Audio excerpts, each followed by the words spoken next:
Ah, Deus.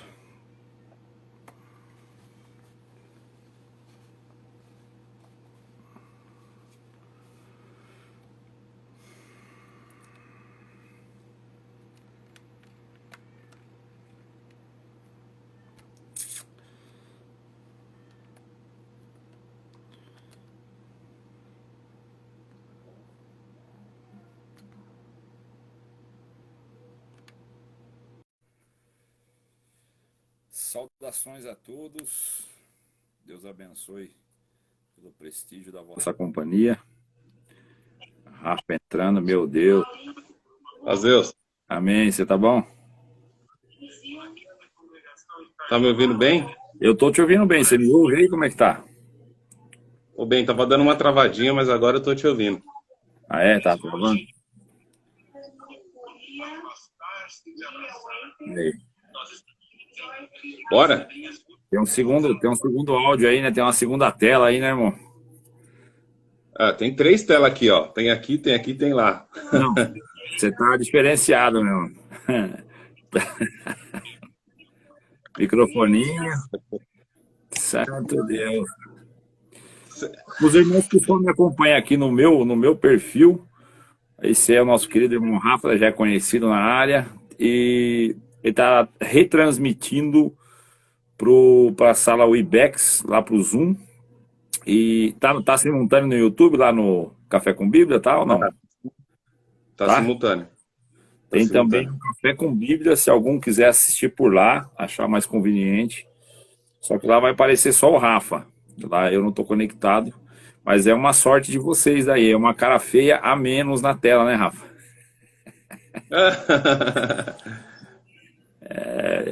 Fica melhor. Estamos já chegando no 7677. Saudações a todos com a santa paz de Deus, graça e paz da parte de Deus. Queridos, eu chamei o Rafa para fazer essa live. É um tema que ele domina, eu não. Eu tenho pouco interesse, mas muita gente pedindo, com desejo de ouvir falar sobre escatologia. O Rafa tem uma visão que ele defende, e eu trouxe ele hoje aqui no convite, ele aceitou, para a gente falar sobre isso, sobre esses pontos escatológicos, e ele vai defender aí o que ele acha mais coerente dentro da escritura. Desde sempre dizendo que é sempre o nosso ponto de vista, não somos dono da verdade, da absoluta verdade. Tudo cabe melhoramento, aceitamos o contraditório, mas tem que contradizer com força, com muita força, para a gente aceitar. Rafa, se quiser se apresentar, se apresenta aí aos meninos lá de cá. O de lá todo mundo te conhece já. Estamos com 100 nos assistindo. Azeus, pô. Faz tempo que eu não venho fazer live aqui nesse perfil. Eu tirei esse moço da sarjeta, entendeu? Ele começou a fazer live comigo. Depois estourou no norte, esqueceu dos pobrezinhos. Aí É, me convidou, não tinha ninguém para vir e me chamou aqui para dar trabalho. Um prazer estar falando com vocês sobre esse tema. Era para a gente ter tido essa conversa alguns dias atrás, mas não ficou bem combinado, a gente não conseguiu acertar o dia certinho, mas eu separei um material, separei algumas notas para compartilhar com vocês. A ideia não é estabelecer a última palavra sobre escatologia, vocês vão ver que é uma doutrina muito intrigante, e ela permite vários olhares, né? Então é só trazer aqui alguns pontos para a gente refletir junto, trazer o texto bíblico, o texto central da nossa noite é o reino milenar, e responder algumas perguntas que chegaram, que o povo tem dúvidas a respeito desse assunto, e a gente vai falar sobre isso hoje, tá bom? Sejam muito bem-vindos, muito boa noite, bora que o tempo urge. o tempo voa. Rafa, pode puxar, irmão, o que você quiser. Puxar a ponta do novelo aí e começar, meu irmão. Tá na tua mão. Hoje a voz é tua. Bom, gente, falar um pouquinho sobre escatologia. Primeiro, definindo o que é escatologia, né? Quando a gente estuda essa doutrina, uma doutrina bíblica, significa doutrina das últimas coisas.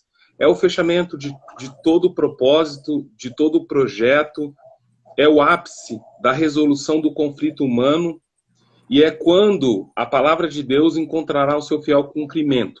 Na escatologia, a igreja e Israel entram para o descanso eterno e o justo descansa e o ímpio recebe a sua justa punição.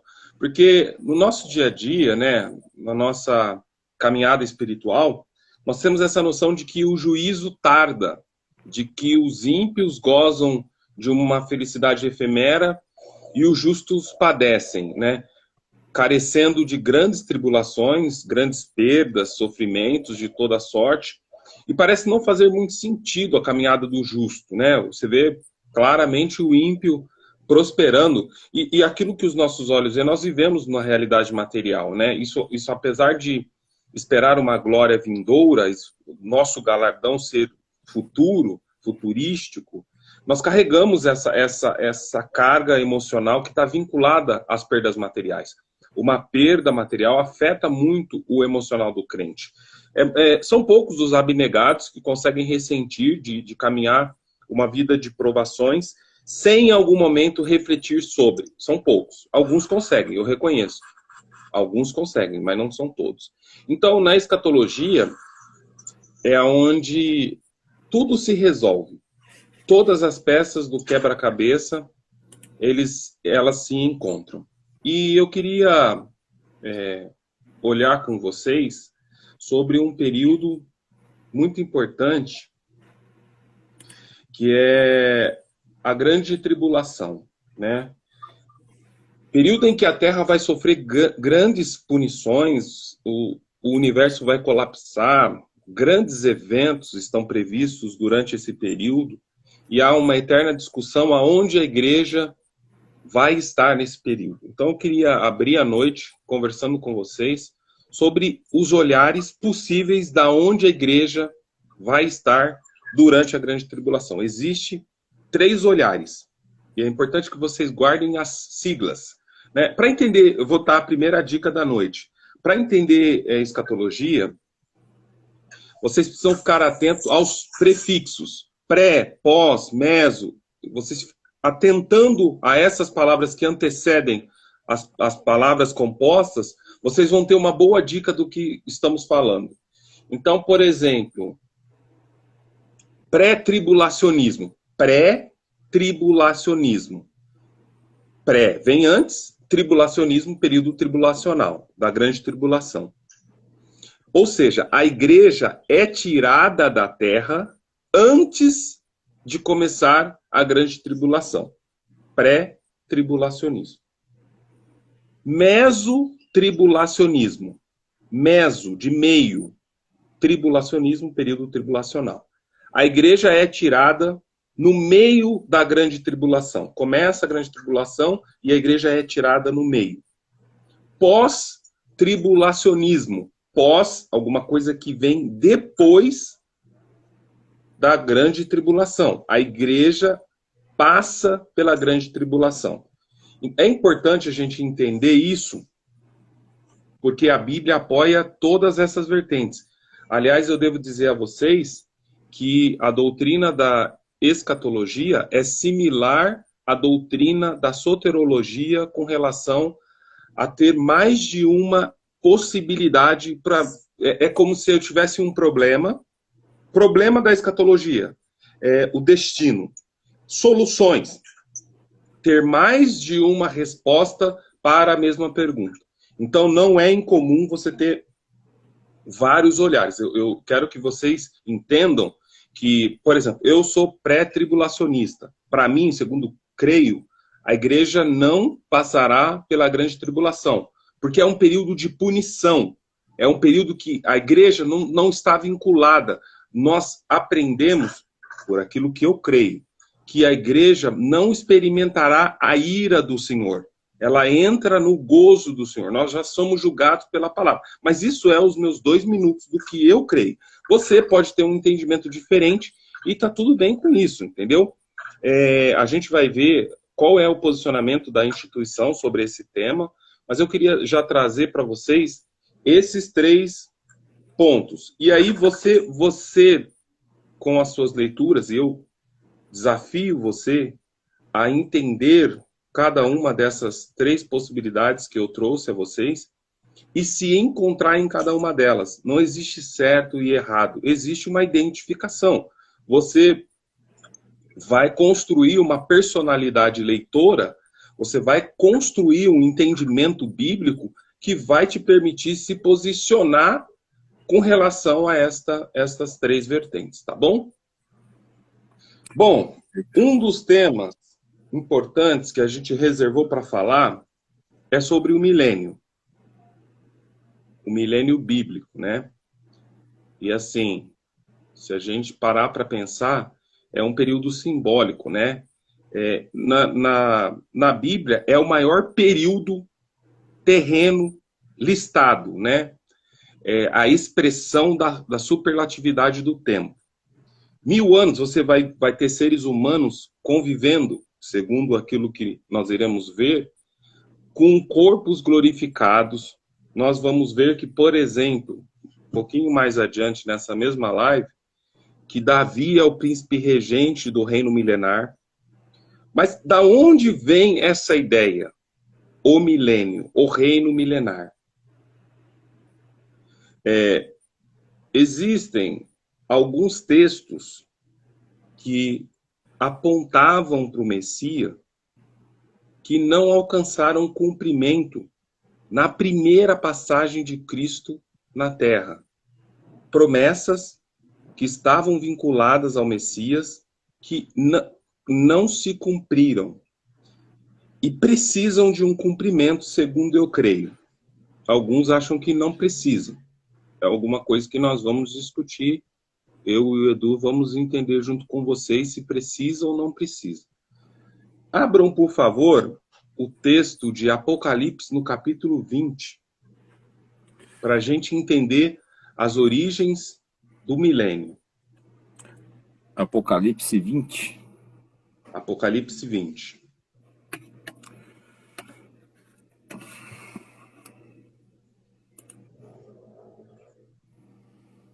Vai ler tudo?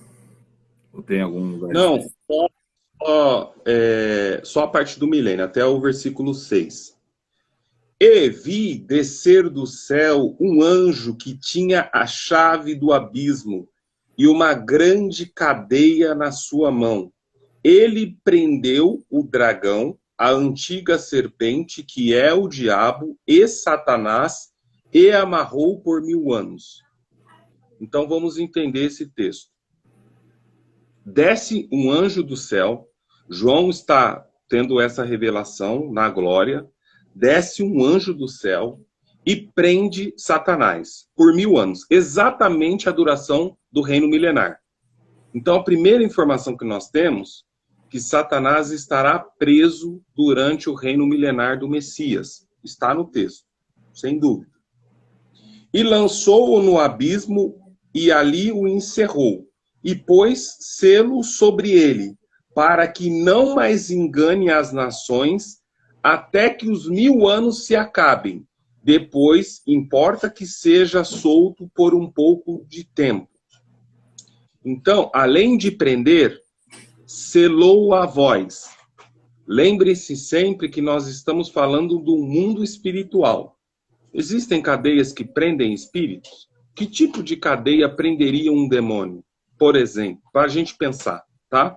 Responda aí no teu coração. Que tipo de cadeia encerraria um demônio? Que tipo de selo proibiria esse demônio de se manifestar? A gente tem que sempre lembrar que o mundo espiritual, a principal ferramenta é a palavra, é a persuasão, tá? No campo das ideias. É sempre no campo das ideias, porque nós estamos separados do mundo espiritual. Nós habitamos um mundo que é protegido, é blindado do mundo espiritual. Você vê por uma fresta, uma janela, a intersecção entre os mundos. Algumas pessoas têm algumas faculdades sobrenaturais que veem com facilidade as criaturas do mundo espiritual. Mas, na via de regra, o comum, a regra geral, é o mundo material estar blindado do mundo espiritual. Nós só nos relacionamos por sentimento. Nós não conseguimos ver, não conseguimos tocar, não conseguimos sentir. Tá bom? Senão seria o caos na Terra. Pensem nisso. E eles estão por aqui, entendeu? Onde você está, onde eu estou. Existe uma aura de proteção que impede dos espíritos de nos molestar. Entenda isso. Eu vi tronos e assentaram sobre eles aqueles a quem foi dado o poder de julgar. E vi alma daqueles que foram degolados pelo testemunho de Jesus e pela palavra de Deus, que não adoraram a besta e nem a sua imagem, que não receberam o sinal na testa nem na mão, e viveram e reinaram com Cristo durante 1000 anos. Já temos então mais uma informação sobre o público que reina na terra com Cristo. São os mártires, são os que não se dobraram ao sinal da besta, são os que venceram o pecado. Tá bom?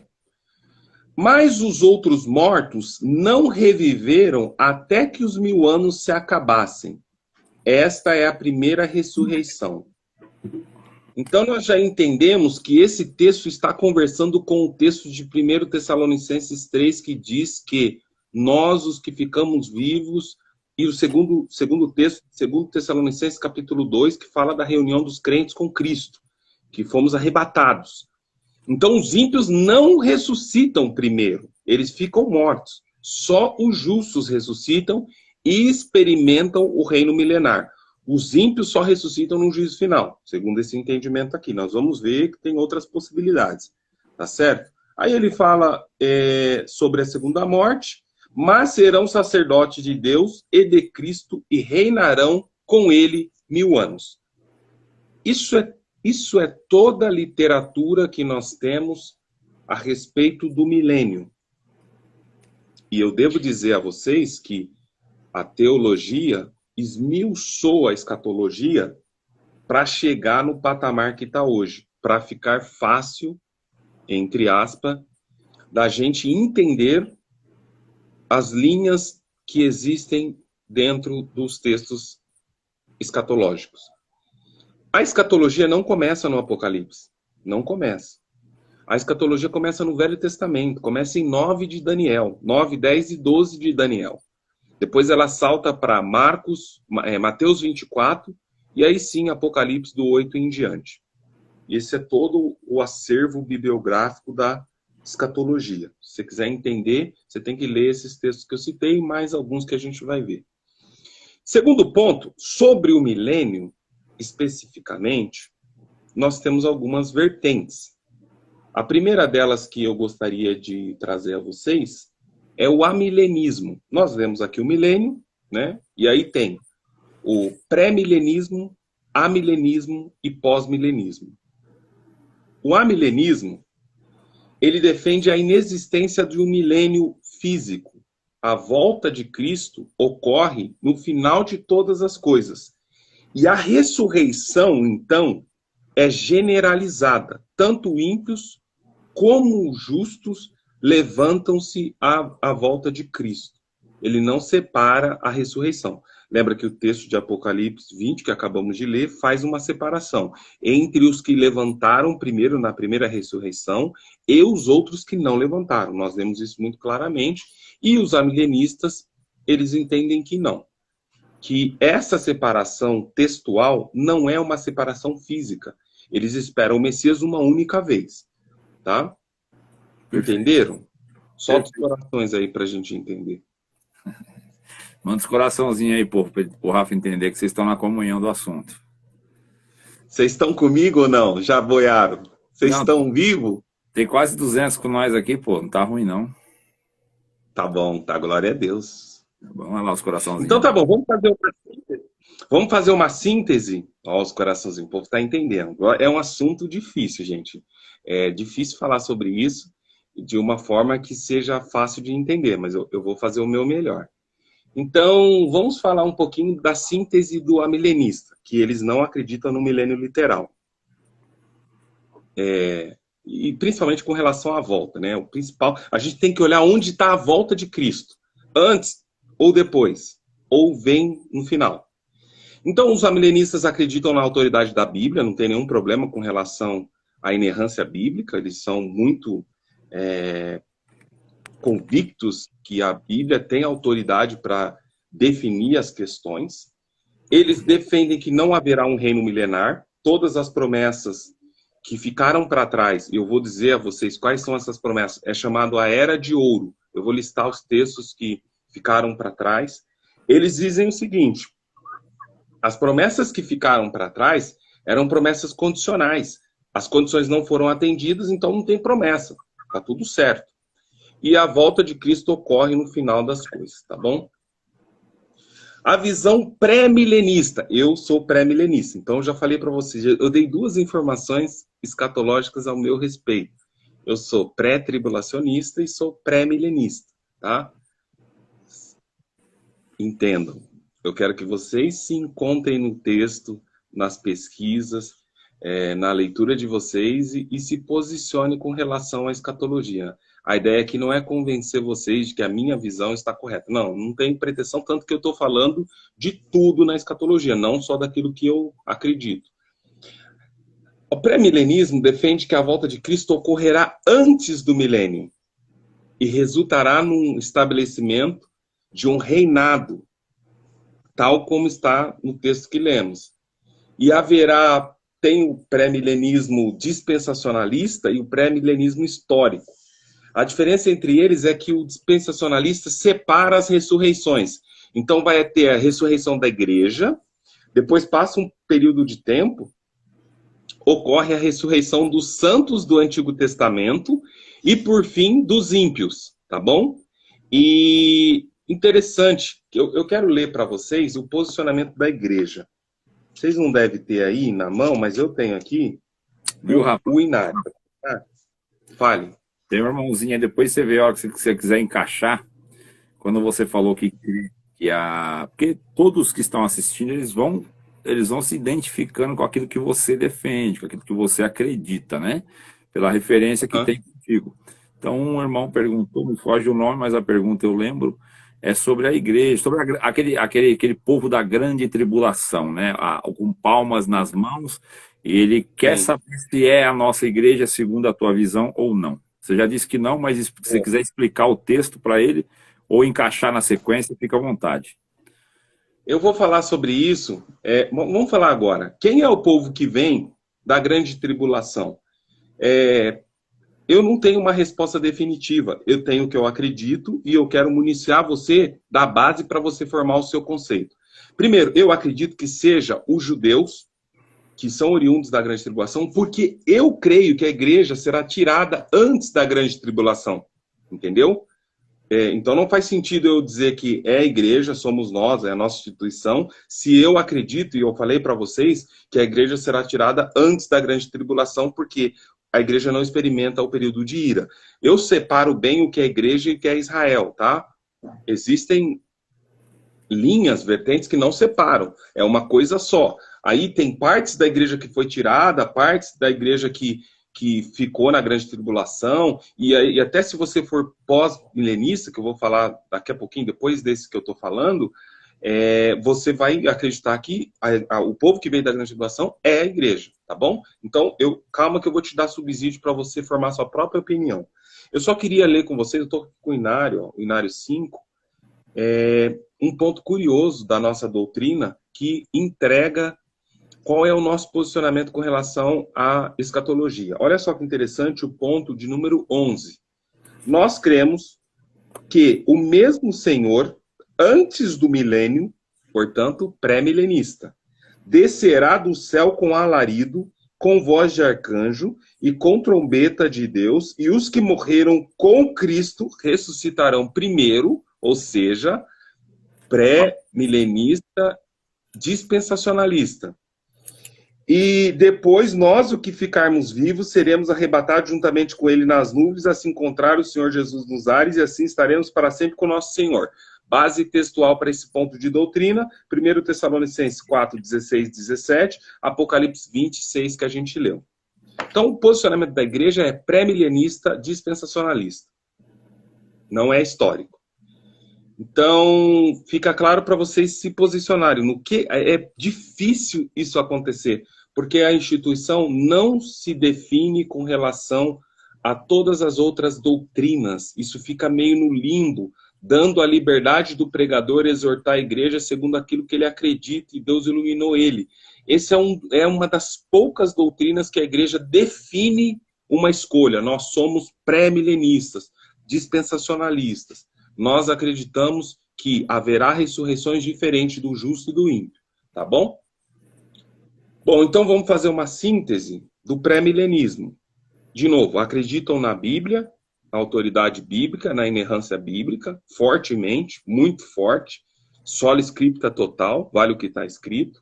A volta de Cristo se dará antes do milênio, e nessa estirpe está a nossa igreja, a nossa instituição. O reino milenar teocrático com Cristo na terra. E as promessas que ficaram para trás serão cumpridas, tá bom? Essa é uma síntese da visão pré-milenista.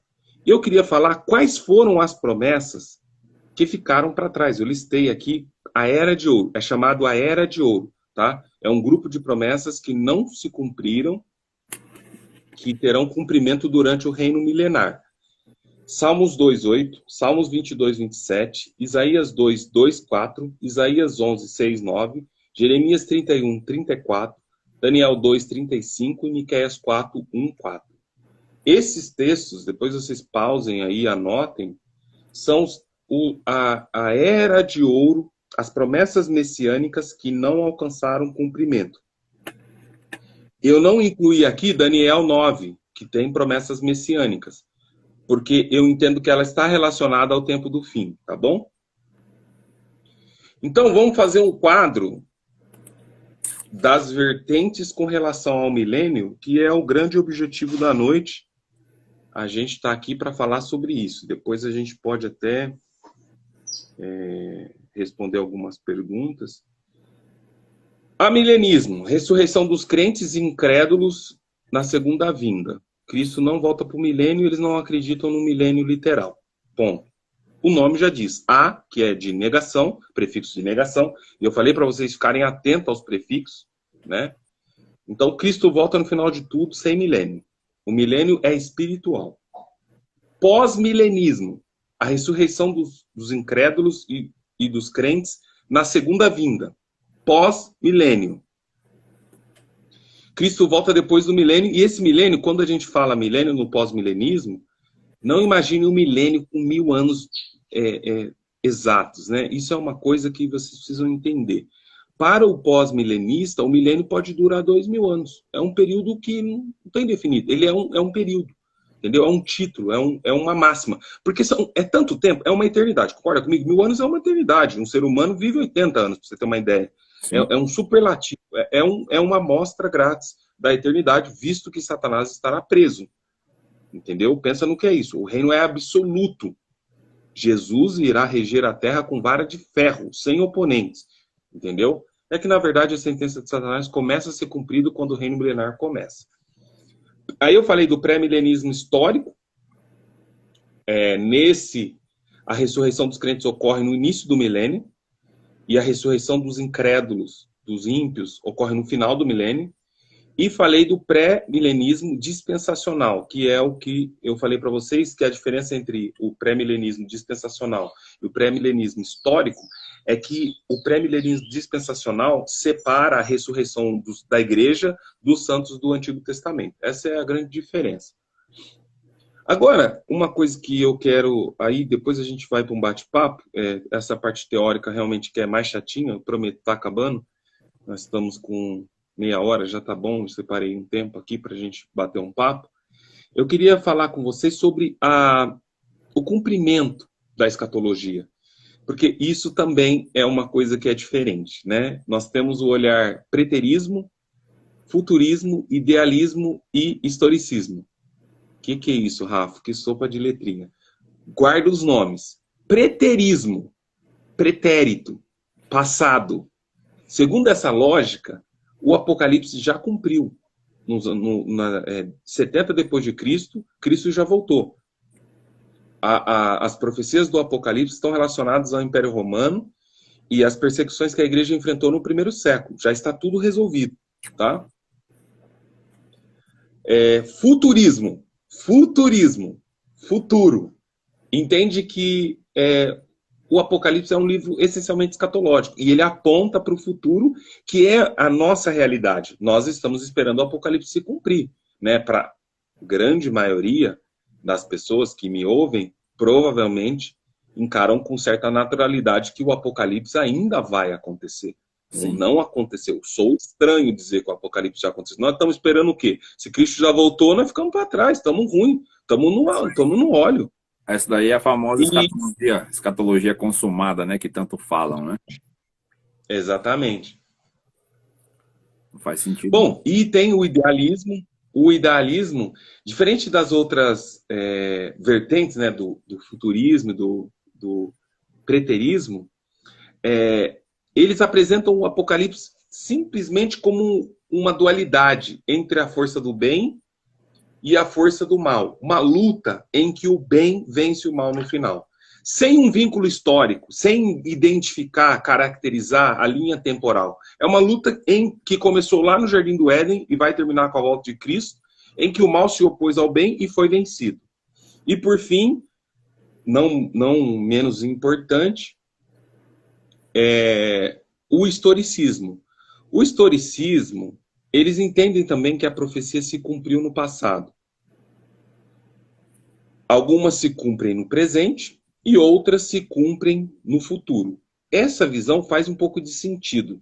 Porque se você pegar, por exemplo, aquela parte de Apocalipse, no capítulo 12, que fala que Satanás foi jogado céu abaixo e arrastou a terça parte com a sua cauda, esse evento já aconteceu. No entanto, está narrado num contexto futurístico. Né? Então, se você pegar as duas mais sensatas, eu diria, é a futurista, que encara tudo por futuro, e a historicista, que entende que algumas coisas já aconteceram, outras coisas estão acontecendo agora e vão acontecer no final, tá bom?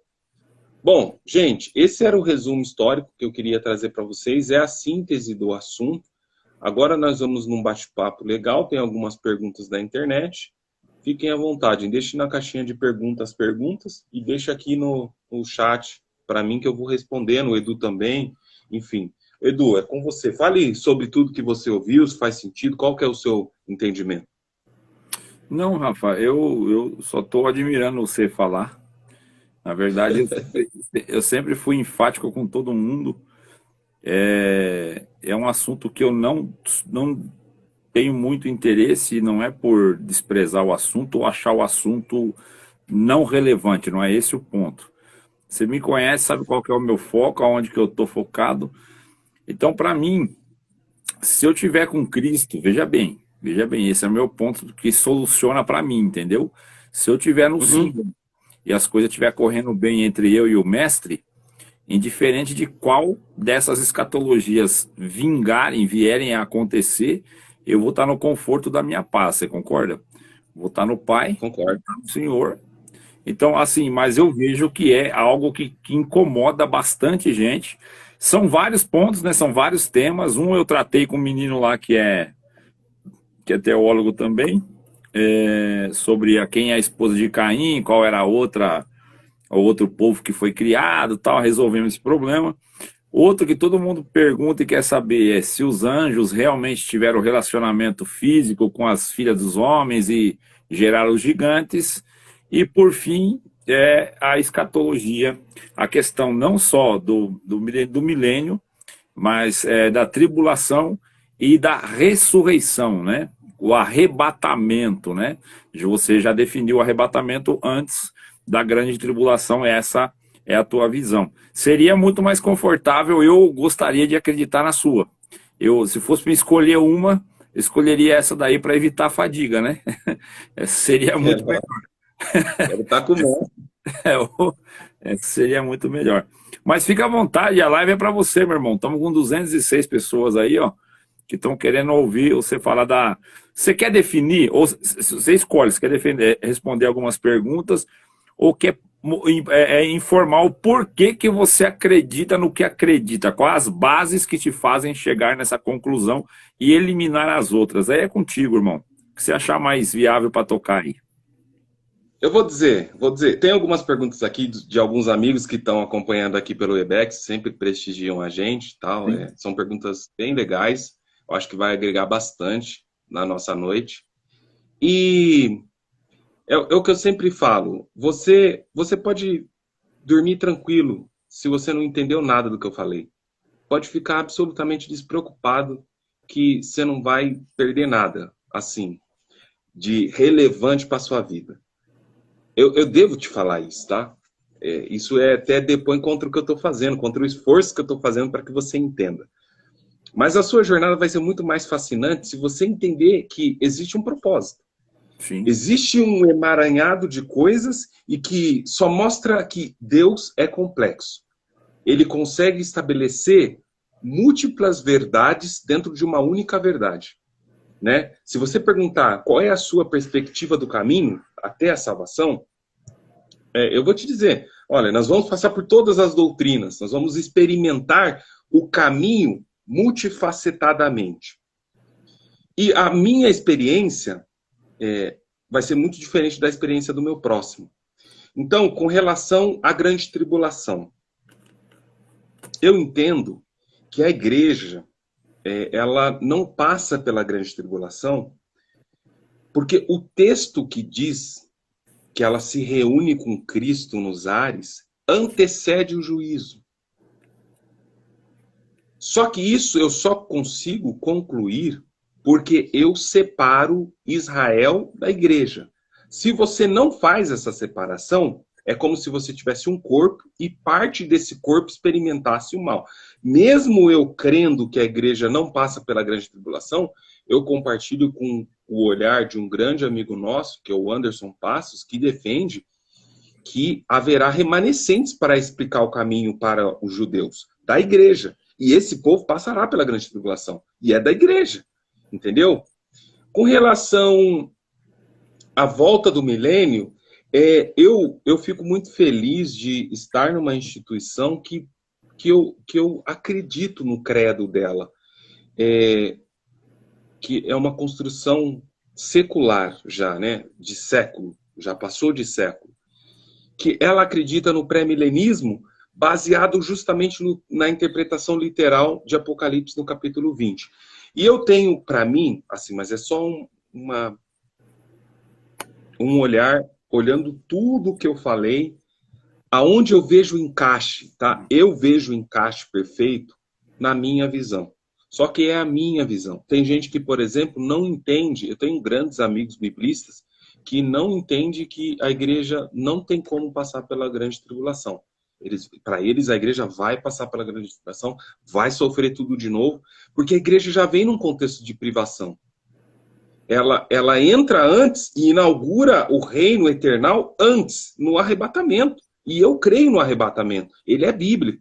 É por isso que eu acredito. Não é uma interpretação de um teólogo, não, é texto. Eu trouxe para vocês o texto. Tá bom? Então, só que eu reconheço que se você pegar qualquer livro para estudar esse assunto, as 3 vertentes teológicas que eu trouxe para vocês são bíblicas. Tem textos bíblicos que apoiam as 3 vertentes.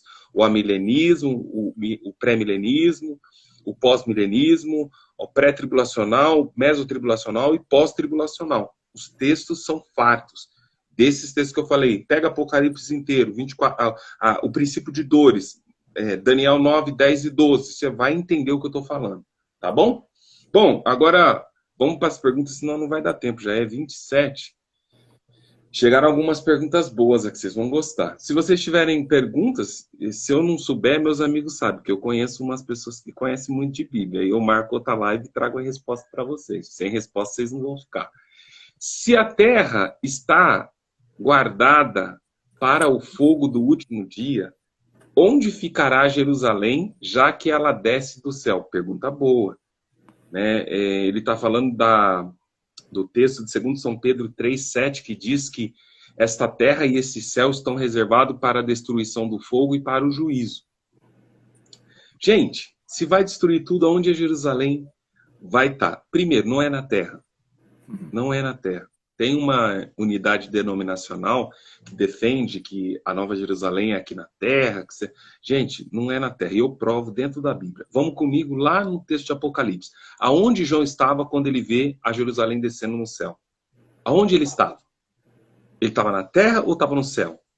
O corpo estava na terra, ele estava no céu. Ele vê a Jerusalém descendo acima da onde ele estava. Descia da cima da onde ele estava para o céu e não para a terra. Tá certo? Nosso reino não é aqui. Mas Rafa, não quero acreditar em você. Acredita no Mestre. Acredita no Pai das Luzes, no Brabo, que ele disse: eu vou para o Pai e vou preparar-vos lugares, para onde eu estiver, vós estejais também. Você acha que ele vai estar na terra? Não vai estar na terra, gente. Não vai. Sobre a marca da besta descrita no Apocalipse, muitos dizem ser um chip, mas eu não creio que seja. Dá para explicar algo sobre esta marca?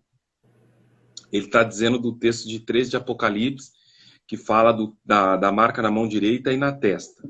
Bom, isso é um episódio dentro da grande tribulação em que a besta que sobe, acho, se não me engano, da água ou da terra, agora eu não lembro, ela subjuga os moradores da terra e intencionalmente aceitam o seu sinal. Eu devo dizer para vocês que o crente, independente da vertente que você acredita, não deve temer o sinal da besta. Porque também terá, pouca gente sabe, dá uma lidinha lá em Apocalipse, o sinal de Deus. Os salvos terão o sinal de Deus. Olha naquele texto, por exemplo, de Apocalipse 7, que diz os 144, selados. Eles também têm um selo na fronte e na mão. E é o sinal de Deus, que é muito mais forte do que o sinal da besta, tá bom? E assim, falando sobre esse sinal, algumas pessoas há alguns anos afirmam que é o chip. Tá?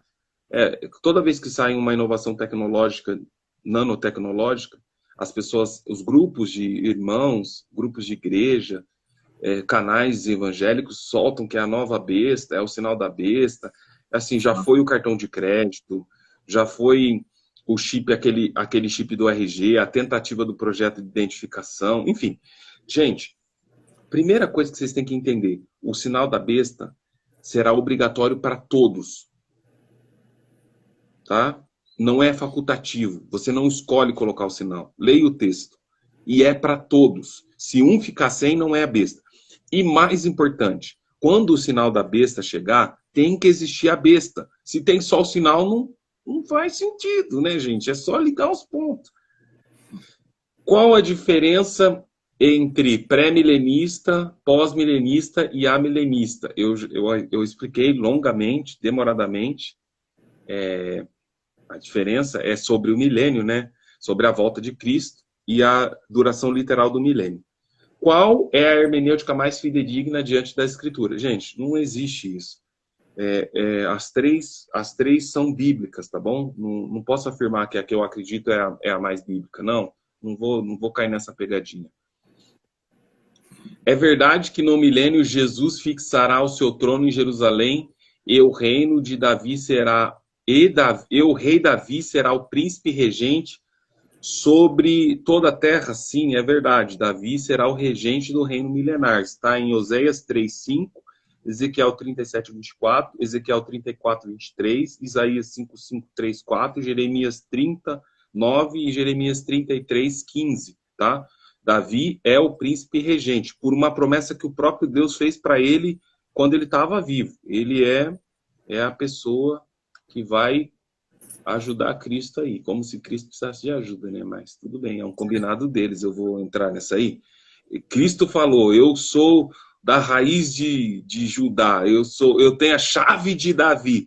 É uma amizade deles, aí não tem como. Se eu estiver lá na festa, eu já estou feliz. O que será a Batalha do Armagedon? A Armagedon é uma palavra em hebraico, ocorre em Apocalipse 16, e é o local em que o bem derrotará o mal definitivamente. É uma batalha, tá? O milênio será real ou uma simbologia? Eu expliquei que pode ser real e pode ser uma simbologia.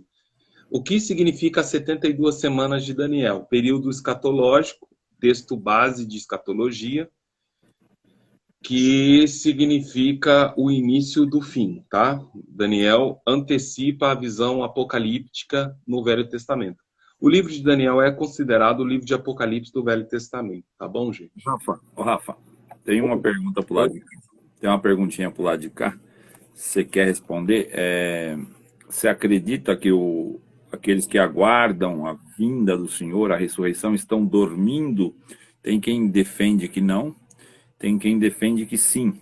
Qual que é a tua visão disso daí? Bom, gente, eu respondi essa pergunta umas 3 vezes. Acho que o irmão que fez essa pergunta entrou na live para fazer ela de novo, para ver se eu mudo a minha resposta.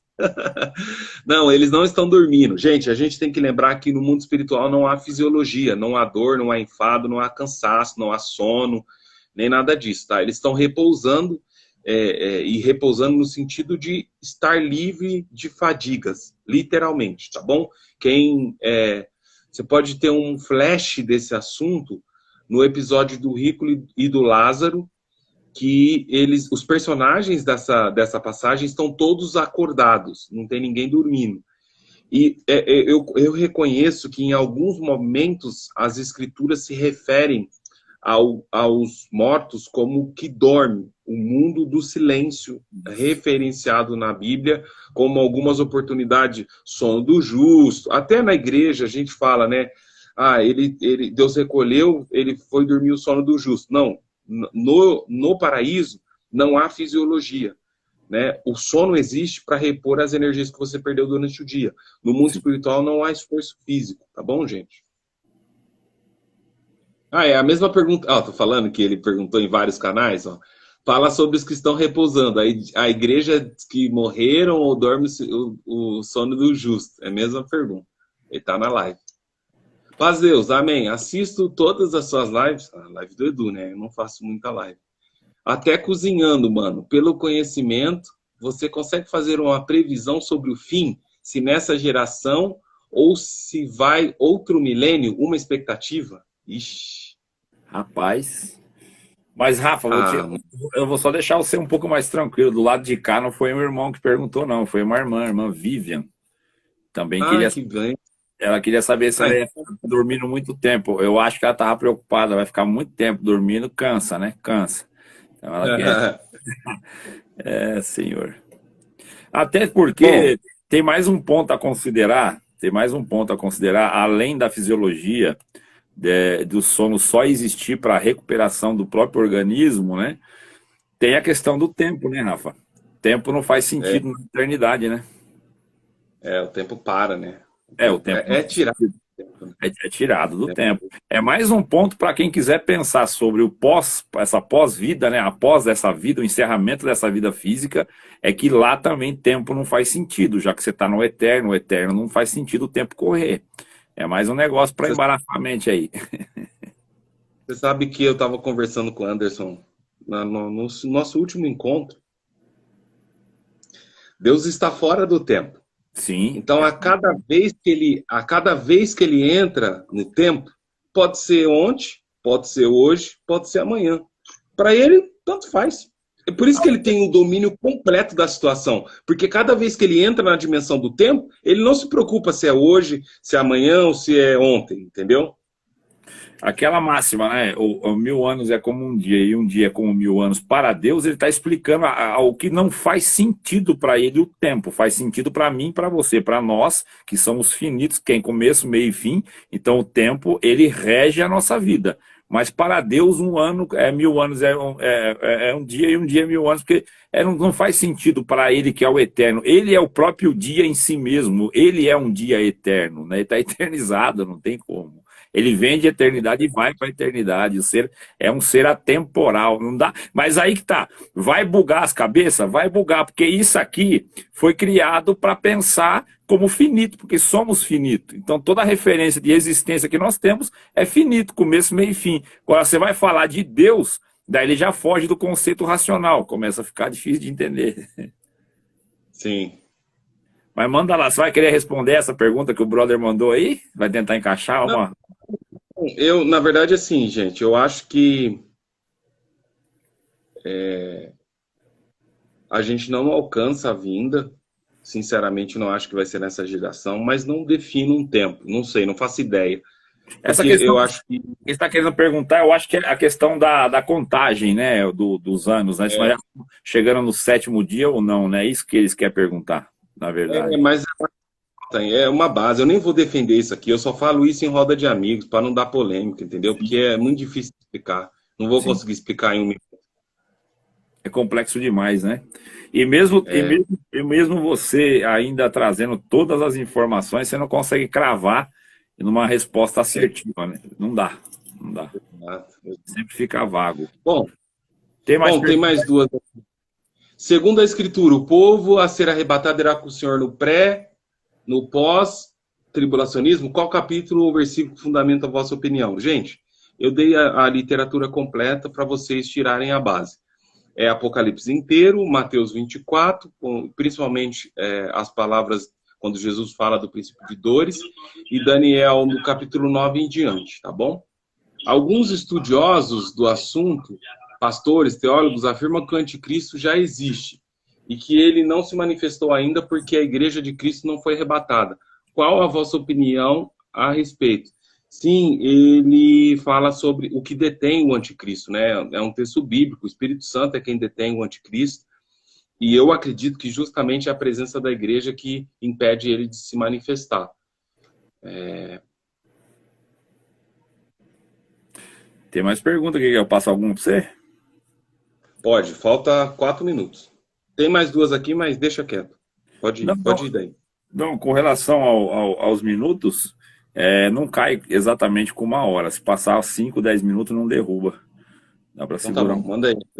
Deixa eu ver aqui quais que são. Falando sobre o sono, ao contrário, os que não morreram em Cristo estão conscientes? Sim, já foi respondido que nós cremos com base no episódio do Rico e o Lázaro que eles estão conscientes. Deixa eu ver se tem mais algum aqui, que tem várias, mas eu não estou entendendo bem as perguntas. Tem gente perguntando de Abacuque, né, fora do tema de hoje. Jesus não dava nome aos personagens nas parábolas, mas o rico e o Lázaro existe os nomes como exemplo. Eles estão perguntando por que Jesus deu nome ao rico e o Lázaro e nos outros não dava, né? Acho que não tem nada a ver isso aí com o ponto. Você tem alguma coisa para falar sobre isso? Acho que não tem, né, Rafa? Por que ele falou? Talvez não seja uma parábola, né? Pode Eu pensar, pensa não aí. acredito que seja uma parábola aquilo. Exatamente do Porque rico, tem um nome, eu né? não acredito que seja parábola. Eu também acredito que não seja parábola. Acreditamos. Então a resposta seria essa para o irmão. Deixa eu ver quem é que perguntou aqui, só para me dar o nome da pessoa. Irmão Anderson. Anderson, isso, Anderson. A resposta é essa. Nós acreditamos que esse ponto específico, e eu acredito junto com o Rafa, e olha que para mim concordar com o Rafa é muito difícil, hein? Vocês estão vendo aqui. Vocês estão vendo. Eu estou concordando porque escatologia é com ele. Mas nesse ponto nós concordamos em sincronia e acreditamos que esse episódio em questão não era uma parábola, e sim um evento real que Cristo contou ali como exemplo. Por isso tinha nomes aí as pessoas. Santo Senhor. Muito bem. Rafa, você quer escorrer mais alguma coisa? Você tem tem uma pregação aí, você disse que Deus revela uma pregação para você por ano. Uma por ano, você falou. Segundo você, né? Essas são as tuas conversas. Você quer pregar ela em 5 minutos?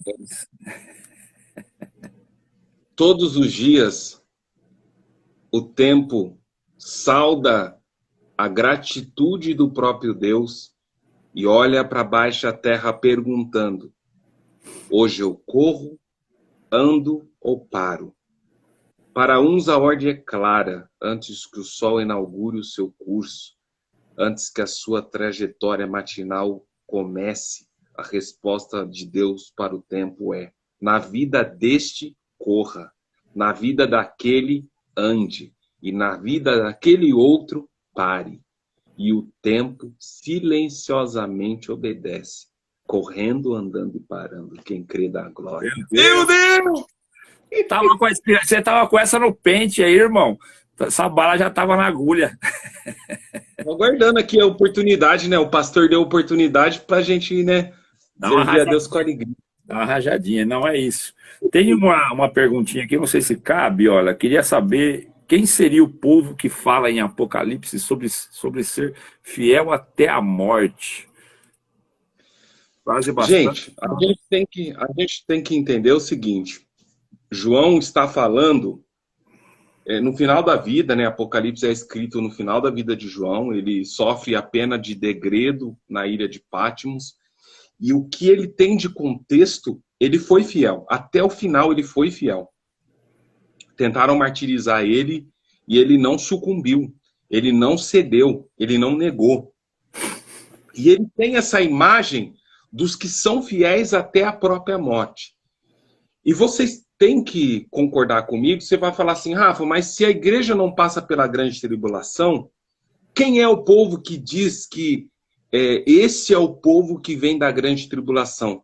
Não se esqueça que nós somos galhos enxertados no jambujeiro.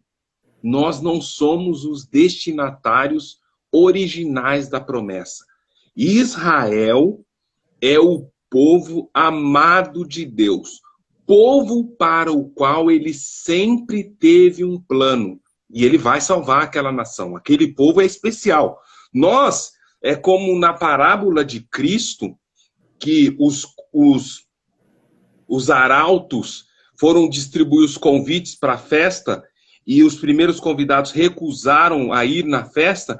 Nós somos quem chamou, quem recebeu o segundo convite, mas não era para nós a festa.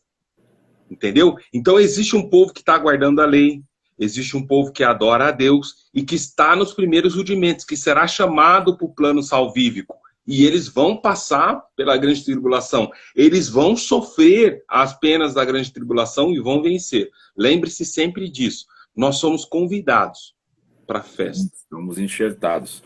A salvação vem pelos judeus, né? Vem dos judeus. Tem que respeitar isso aí. Isso aí é uma fala, não é nem dos apóstolos. É do pai da verdade. É do mestre, né? Ele avisou que vem pelos judeus. A questão aí de João, além desse esfrega, não sei quantos anos que foram de exílio, ele terminou os dias, se salvo engano, em Éfeso, né? O final da vida dele parece que foi em Éfeso, né? Mas sim, ele convivia com a época em que a igreja era perseguida até a morte. Era o tempo dele, né? Vivia-se isso. Estamos vivendo agora, né? No Afeganistão lá e outros países mais. Estava conversando com um brother ontem ainda, em países árabes e muçulmanos ali, que o pessoal, para assistir um culto, tem que ser muito oculto. Tem Bíblia na nuvem online, porque se tiver no aplicativo no celular, os caras são decapitados, são mortos. Então existe isso e existiu aquela época, mas era a realidade de João, né? A realidade de João era exatamente essa. Ele via como as igrejas que ele mesmo enviou as cartas, né? Esmirna, que foi a que mais padeceu ali das 7 no momento, os caras foram presos e foram levados à morte. Era um cenário comum, né? De resistir até a morte física. Então tem muito do contexto cultural e de época e da realidade de João empregada nos textos que ele ali escreveu, né? Então é isso aí.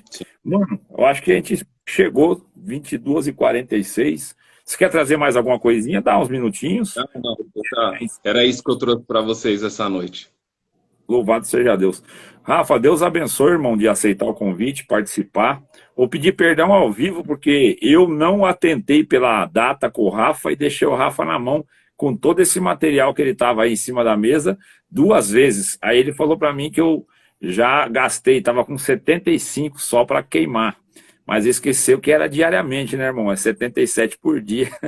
Bom, você vai ter que suportar bastante aí. Deus abençoe, saudações a todos que participaram.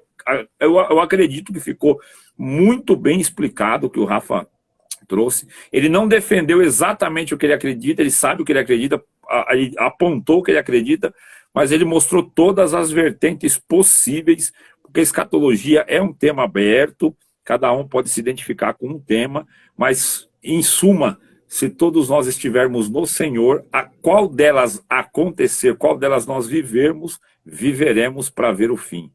Deus abençoe a todos. Pode encerrar, Rafa, quiser saudar o povo aí, fica à vontade. Saudações! Saudações! Fiquem com Deus! Paz Deus a todos.